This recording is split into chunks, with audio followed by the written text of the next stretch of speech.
Hi guys, so for today's video is mag-unboxing kami ng blind box.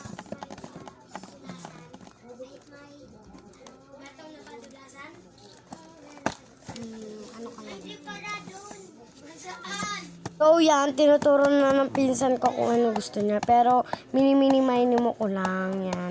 Kanina ko lang pala ginawa yung maliit. Napili ko yung maliit kaya tinapon yung malaki. Yan, excited na kami dalawa dyan. Pipili na kami kung ano yung gusto namin makuha. Ang gusto ko makuha is Ang sa'yo dyan, Ben? Hotdog. hotdog daw sa pinsan ko, akin donut. And ice cream, and then eggs. Yan. And yung secret, gusto ko din makuha yan. Tayong. Ayan na guys. Nag-alcohol muna kami dyan ng pinsan ko. Yan. So excited na talaga kami dyan dalawa. Open it! I-unbox yung maliit. So yan na nga. Binuksan ko na. Tinawag yung pinsan ko dyan ng isa ko pang pinsan.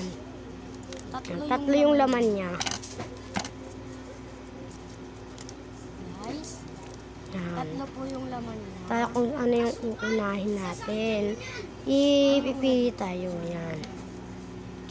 Stop. Yung gitna yung napili natin, guys. So, ayan na, guys. Ayun yung napili ko yung sa gitna. So, Excited na bubuksan na ako. natin. Excited na ako dyan. Tapos yung pinsan ko, tinataray-taray pa ako dyan. Papakamaldito talaga yan. Ayan. Excited na kami dyan, guys. So, Ano siya? nagulat pa nga ako dyan, Secret? kunwari. Iyan yung gusto kong makuha. Ang pangat pa ng mukha ng pinsan ko dyan. So, yung nakuha namin is secret. Tapos, kinuha agad yan ng pinsan ko. Tapos, binuksan ko na yung dalawa kasi kakain na kami. Yan. Yan siya. Donut. Sabi ko donut. Hotdog na yan. Yan, sinasabi na ng pinsan ko na hotdog talaga yan. Pero, tingnan natin kung hotdog talaga yan, no? Itlog. Ulo! Itlog. Tapos, Wala talaga ayun na siya nga, itlog. nagalit yung pinsan ko na masaya. Gusto niya? Tapos, ayun lahat ng nakuha ko. Itlog. Itlog, donut, and ice cream. Bye-bye! Yan, bye-bye guys. Like and follow Like and share and follow.